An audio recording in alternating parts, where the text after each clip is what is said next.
อ้าวน้องใหม่พี่น้องเลยไปดีเด้อน้องใหม่พี่น้องเติมน้ำมันมาน้ำมันอ้าวโธ่เป็นแม่ค้าเด้อ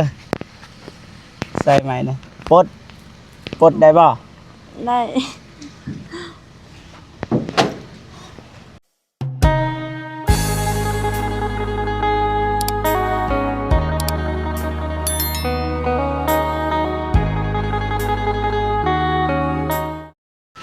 โอเค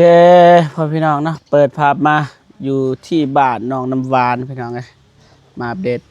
เพื่อนน้องน้ำหวานว่าฮอดไซแล้วพี่น้องเนาะเอากราบทักทายสบายดีและสวัสดีพ่อแม่พี่น้องเบิร์ดสุขุสุขคนพี่น้องเนาะสบายดีเด้อนี่ปั้นข้าวก่อนพี่น้องบ่ได้ปั้นข้าวแต่เช้าพี่น้องมาปั้นข้าวอยู่นี่แล้วก็สิขึ้นแป๊บเด็ดเพื่อนน้องเพื่อนว่าฮอดไซแล้วพี่น้องเนาะก็อย่าลืมติดตามไปนำกันพี่น้องเนาะ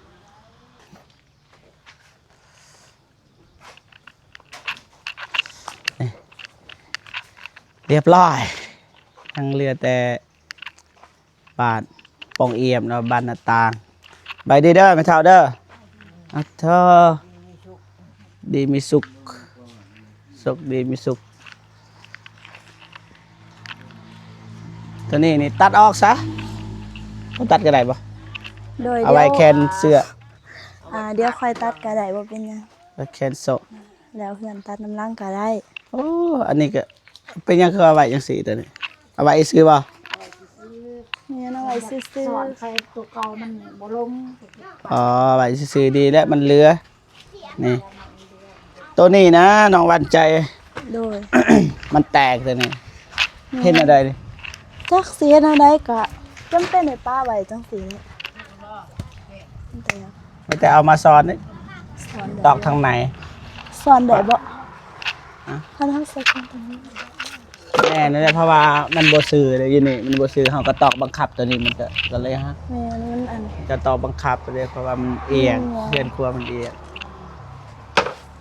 ได้แล้วสำนี้ก็แต่แป้งนิดนึงตัวนี้จับนิดนึงก็หลุดเลยไปทางนี้โอเคแล้วอ๋อใหม่สร้างแล้วเหยียบเอาขึ้นแผ่นเลย ตอนนี้นี่อ๋อแสดงว่าเส้นเฮาเรือหลายเด้สันตอนนี้ก็เรือก็บ่ขึ้นชื่อว่าเรือเพราะ ตอนนั้นก็แม่น ห้องนอนบ่ทันได้คัน หันแล้วยังวะ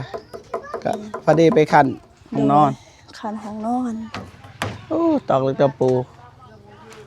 ใหม่ที่เรือน่ะหมอดเจาะแบบว่าใส่บ่ได้นี่ อ๋อ เป็นไหมจำปามัดเจาะ แม่น ตัวใดใช้ได้เขาก็ใช้ หมอดเจาะ ไป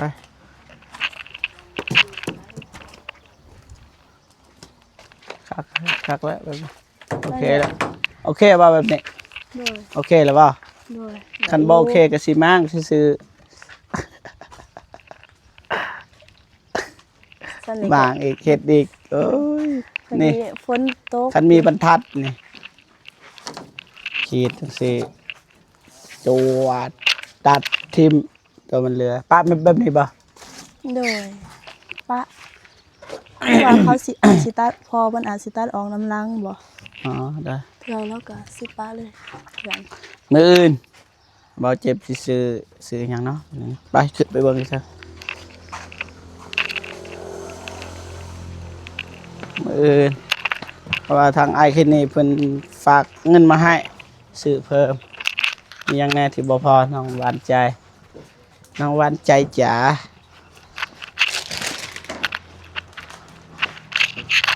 ลูกติ้งใส่ลูกติ้งบ่น้องหวานใจ โดย นี่ เฮ็ดนอกซ่านเฮาน อกสา ใส่ลูกเตียง บางทีอิหยังก็ บางที FC บ่ฮู้พุ่นลูกติ้งพุ่นแบบนั้นให้เพื่อนนั่งนั่นแหละพี่น้องได้แล้วนี่ใส่บันนี้จอดไปจอดบ่อนไหนอีกของนอนจะสิเฮ็ดน้องหวานใจ มีเรียกว่าห้องนอน2ห้อง นี่บ่กับอันนี้บ่ แม่น2ห้อง ปัดโทบ่นอนไผนอนนี่ น้อง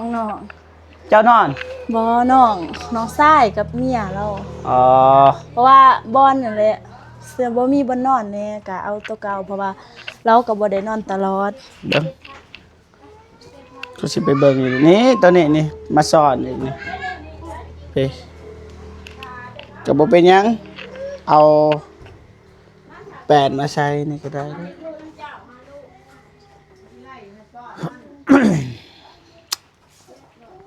แต่ว่ามื้ออื่นให้อายซื้อหยังแน่สร้างเพิ่นว่า บ้านต้องเอียบ บ้านปองเอียบ โดยวงประตู วงประตู บ้านประตูเลยก็ได้ วงประตูบ้านประตูแล้วก็ลูกติ้ง โดย เบิดสำนัก โดยซื้อสำนันก้อนแล้ว ใน ก็ ใจบ่ แม่นคือให้สร้างเราเฮ็ดสำนันก้อนแบบว่าเฮ็ดแล้วถ้าอิหยังก็จังทามสร้างไว้ยังขาดบ่ได้ อ่า เพิ่ ฝนตกแล้วบ่นับแต่เฮ็ดมา ยัง ฝนบ่ทันตก แม่น โธ่ถ้ามันหัวนี่ไอ้น้อยระวังน้องนอนอยู่ไส ยังนอนนำแม่เฒ่าอยู่ นอนไม่เท่า ดูเพราะว่าเฮือนบ่ทันแล้วดิ บ่นี่นอกซานนอกซานเลยคันบ่อยู่นี่บ่ได้คันเลยบ่ จักเดน้ำสางแล้วบางเทื่อก็อาจสิคันเฮ็ดเพียงนี้นอกสางอาจสิคันเฮ็ด นอกซานซำนี้แต่ว่าเฮ็ดอยู่นี่บ่เฮ็ดก็ได้วงกบเฮ็ดบ่มันจะแบบไปเฮ็ดห้องอยู่นี่อันนี้นะตัวนี้เอาตามใจนะตามใจผู้อยู่ถ้าเบิ่งไว้สร้างเพิ่นเฮ็ดอะไรก็เฮ็ด โดย เฮ็ดไป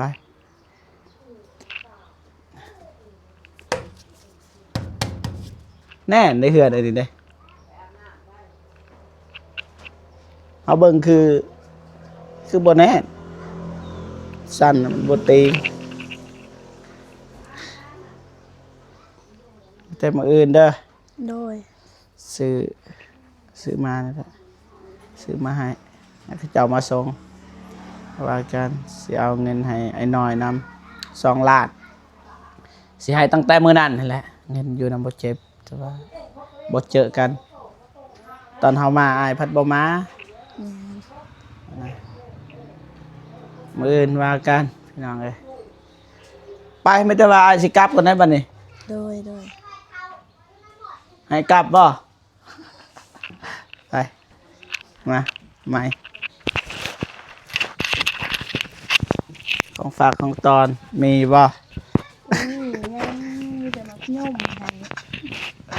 ของฝากของตอนบ่แม่นคอได้อพี่น้องเอ้ยเราจัดมาให้แต่ดนแต่บางยาติถาม แต่รักเมื่อแต่มันเดียวบ่มีหนามพูด เบิดเลยบ่มีน้ำฮด มาได้2 2 มื้อเลย 3มื้อ บ่ได้อาบ2 มื้อเลย อาบอยู่ คิดว่าบ่ได้อาบน้ำผู้แซ่ผู้สาวว่าอาบน้ำเบิด FC เห็นนี่ว่าจ้าหอมขนาดไปวันนี้กลับกันเด้อแม่เด้อมื้ออื่นเจอกันใหม่ See you again ตีเด้อมาขอบใจเลยท้ายให้บอกกี้เด้อนี่เด้อกินน้ำกันเด้อยินบ่ไปนี่พี่น้องกลับไปหาเติมน้ำมูกน้ำมันก่อนนะบ่ได้เติมน้ำมันสิเติมแบบ100,000พอละ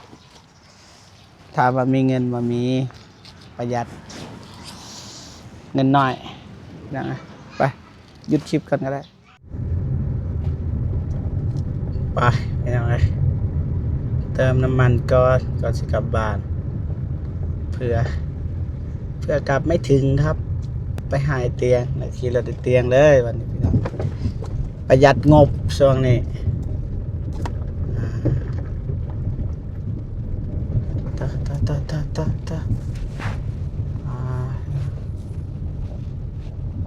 มาช้ามันเอ็ดสั่งได้พี่น้องเลยอ้าวน้องใหม่พี่น้องเลยไว้ดีเด้อน้องใหม่พี่น้องโอ้เติมน้ำมันมาน้ำมันอ้าวโธ่เป็นแม่ค้าเด้อ ส่ไหมนะปลดได้บ่ ได้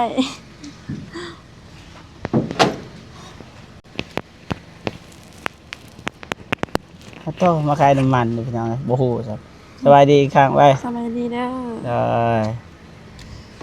จักมือแล้วมาขาย ช่องมือแล้ว 2 มือแล้ว โดย สมพอไปมื้อนั้นบ่เห็นขาย2 มือ โดย เดือนเท่าไหร่เลย เดือนล้านป้ายล้านหาแล้วครับคืนนั้น ขึ้นเลย โดย เธอคือดีแท้คิดว่าสิบ่ได้เจอน้องใหม่แล้วพี่น้องเอ้ยมาเจอปั๊มน้ำมันเติมให้อ้าย100,000 100,000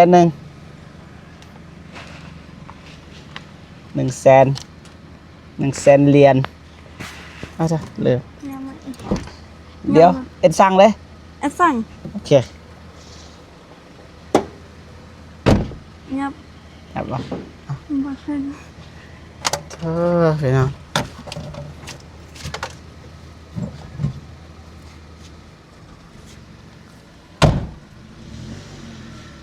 ได้บ่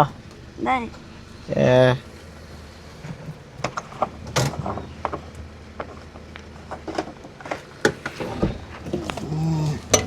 โอ้โหออกบ่ได้เลยพี่น้องเอ้ย2 มือเลยดีแล้วพี่น้องเอ้ยหาเงินเมื่อใดสิขึ้นบ้านใหม่ ที่สิบ วันที่10 โดยเดือนนี้แหละ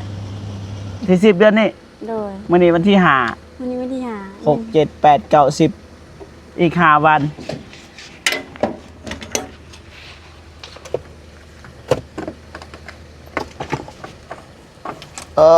เอาเงินก่อนพี่น้องเอ้ย100,000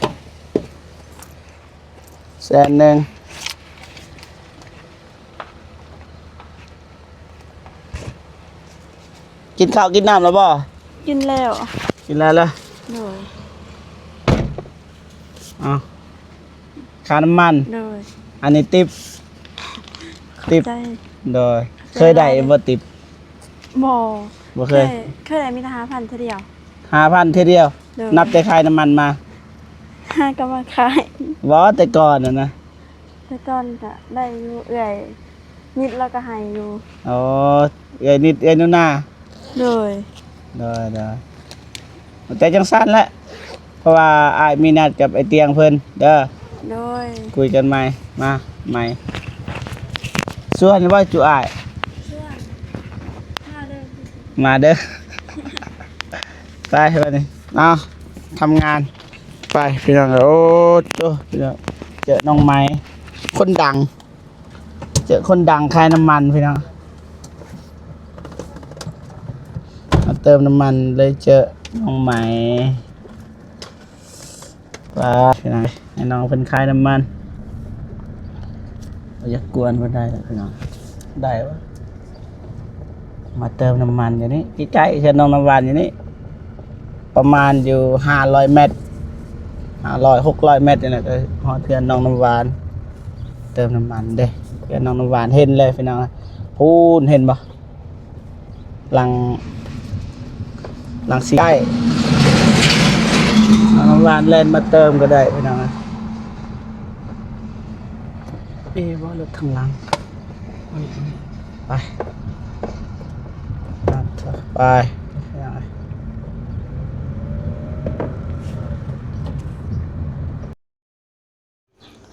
มาพอพี่น้องเลยเดินทางมาบอกกี้เพิ่นยิ้วเข้าวพี่น้องเลยกิริญา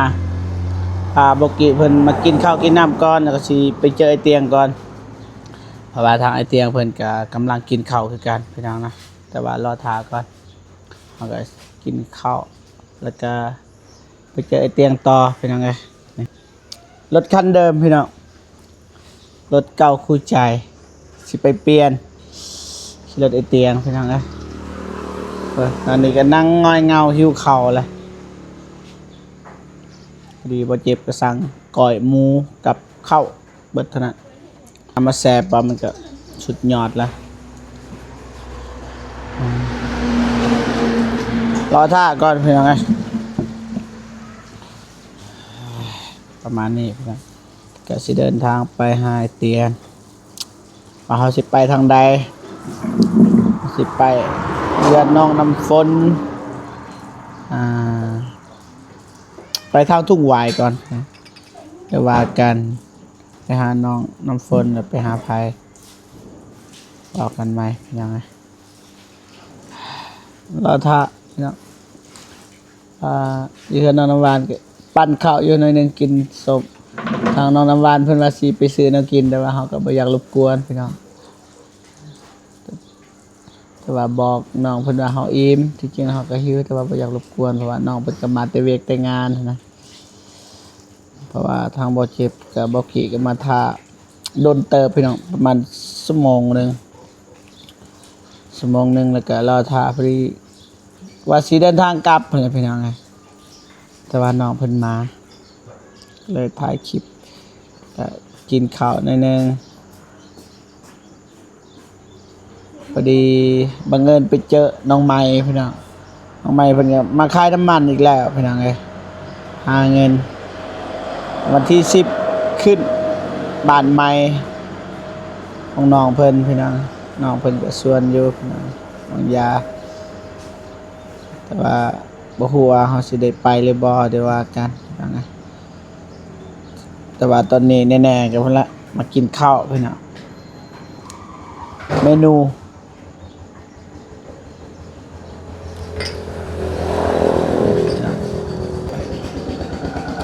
ห่านนางนูเมนูประเภทอาหารเฟอร์นุดโดซุปข้าวเปียกไรนุดโดซุปมาเพียอ่านบ่เป็นนะภาษาอังกฤษพี่น้องเอ้ยนี่ต้มซีดเกาเหลาก้อยงัวข้าวเหนียวทอดลูกซีดต้มไก่เอ็นเสียบหรือว่าเสียบเอ็นนะไข่ลูกพี่น้องบัดนี่ประเภทตำอยู่นี่พี่น้องนี่ตำมีตำข้าวเปียกตำรวมตำเฟอตำรวมทะเลตำตีนไก่ตำมะคุงตำมักแตงตำหอยแครงตำข้าวปุ้นตำหมึกตำถั่วตำกุ้งสุกตำกุ้งดิบนี่ตำรวมเนี่ยทางจะใช่ตำรวมนี่ใช่ตำรวมนี่ตำรวมพี่น้องตำรวมในทางปากเซ่เบาเจ็บเพื่อเพียอยู่ปากเซ่เขาเอิ้นว่าตำรวมมิตรต้องมาใส่กองนะครับว่าตำมีนี่แหละตำมีไม่เป็นตำรวมนะตำมีพี่น้องนะแต่ว่าทางจำปาสักเนี่ยครับว่าตำรวมมิตรโอเคเพื่อนพี่น้องมันจะว่าเบาเจ็บกับขออนุญาตกินข้าวกินน้ำก่อนนะเดี๋ยวว่ากันว่าเขาสิเจอไอเตียงจักโมงแต่ว่าเขากันนัดกันไปที่เรียบร้อยพี่น้องเนาะแต่ว่าเบาเจ็บก็สิจบคลิปก่อนเนาะคนอื่นเบิดกับกราบขอบคุณขอบใจ FC ทุกท่านที่เข้ามาให้กำลังใจตลอดมาพี่น้องเนาะเจอกันคลิปหน้าพี่น้องสำหรับคลิปนี้สวัสดีเด้อพ่อพี่น้องเบิดสุขุทุกคนเจอกันกับเบาเตียงพี่น้องนะไปบ๊ายบาย